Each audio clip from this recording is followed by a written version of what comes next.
Thanks, Acting Speaker, and I too rise to contribute to the State Taxation Act's Further Amendment Bill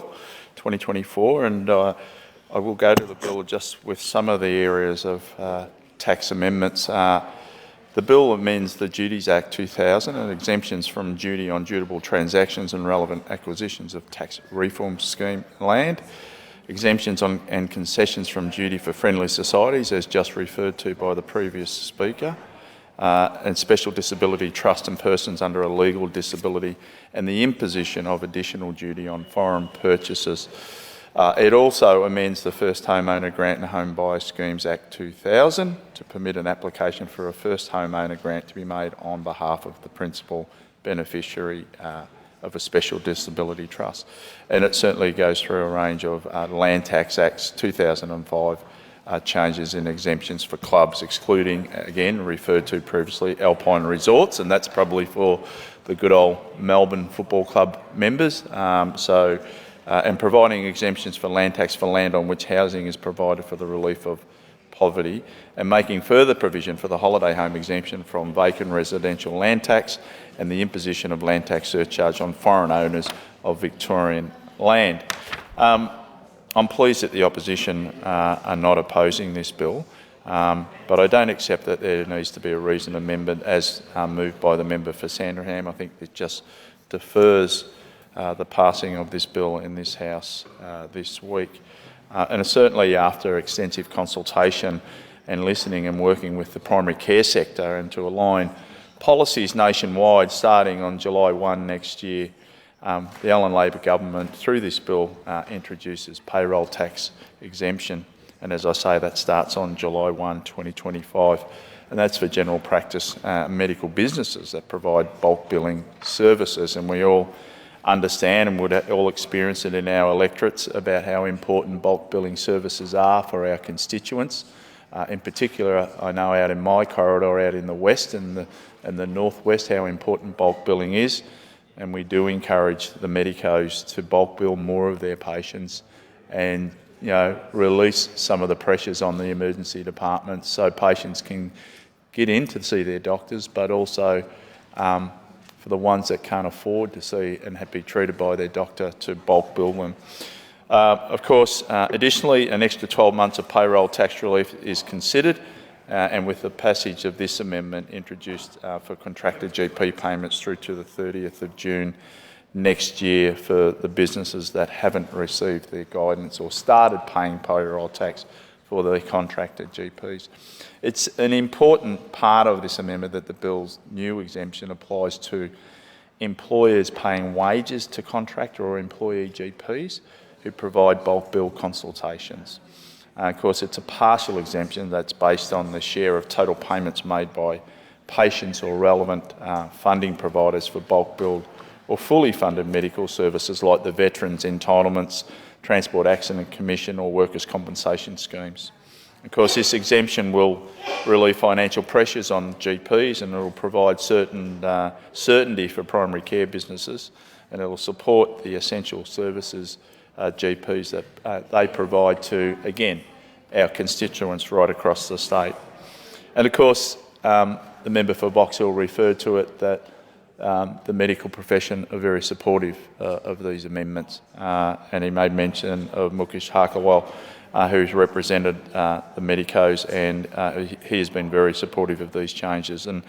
these are long-term changes to provide certainty to general practice businesses, and that is what they are, they're businesses, and through that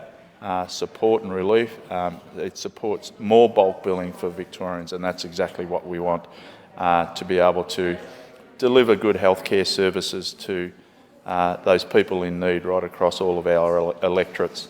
This bill also amends the Duties Act and the Land Tax Act to ensure some clarity and fairness in the application of taxes on foreign purchases and absentee landowners. And this bill upholds the original intent of imposing the foreign purchaser additional duty and the absentee owner surcharge on relevant property purchases by individuals from certain countries during the period between 1 January 2018 and the 8th of April 2024.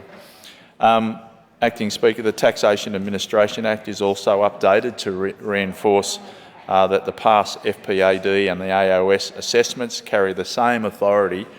as assessments under these amended provisions. And these amendments address a legal risk in the Duties Act and the Land Tax Act, which may have led to inconsistencies with those international tax agreements, federal law that enforces non-discrimination clauses in international tax treaties. So in April this year, the Commonwealth amendments in the Treasury Laws Amendment Foreign Investment Act resolved that state laws, such as those imposing the AOS and the FPAD, take precedence, even if its inconsistencies arise with the international tax agreements. So these changes apply to taxes payable from 1 January 2018 and onwards. And the bill before us aligns Victorian law with these federal amendments, making sure that our intended tax obligations are upheld. And what this means is that if a person has already paid FPAD or AOS and it is later found that these taxes were technically invalid, their previous payment will still cover their liability. And for those who owe but have not yet paid, they will be required to pay the same amount under this new legislation. So, of course, these amendments reinforce that taxes are paid as originally intended, and they place all foreign nationals on an equal footing under Victorian law, and they safeguard significant revenue for our state and how important that revenue is to be able to deliver the services and the infrastructure that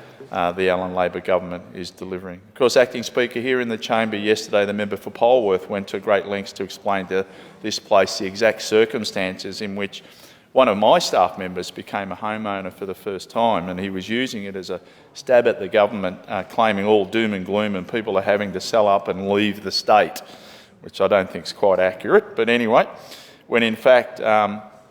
what is actually happening is that in most instances of those house sales, they are investment properties and they're being sold, which creates opportunities for people to buy into homes for the first time and homeowner occupiers to enter the market, which I think is a good thing. It means if there's more homes available for people to purchase and greater variety, it gives people an opportunity to, for the first time,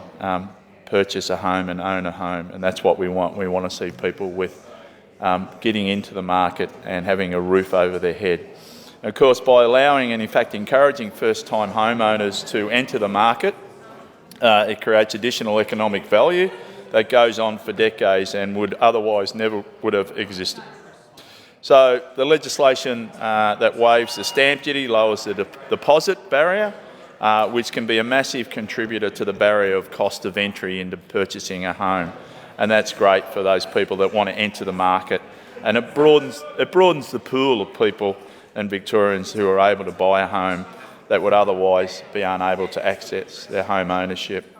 What this amendment enhances, it makes a meaningful difference in the lives of individuals with disabilities and their families by amending the Duties Act. It ensures that the pensioner and a concession card reduction can apply when a home is purchased by the guardian or person with a legal disability who holds an eligible concession card. And Deputy Speaker, this bill extends similar support to first home buyers, allowing the first home buyer duty concession or exemption to apply in cases where the purchaser is a trustee of a special disability trust and the principal beneficiary is an eligible first home buyer. So these changes will make it easier for guardians and trustees, including those managing special disability trusts, to secure housing for individuals with disabilities, and we want people that have disabilities to be able to access the housing market and to have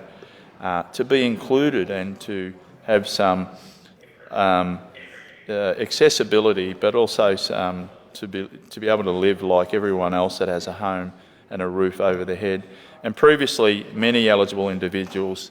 with disabilities were unable to do this and access these concessions or exemptions simply because the purchase was made under a guardianship or a trust arrangement.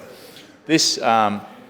tax law and tax changes and amendment, Taxation Act further amendment bill is a very important bill for this state. It's important that we pass this bill this week I don't believe we need to have the reasoned assessment amendment, and I commend the bill to the House.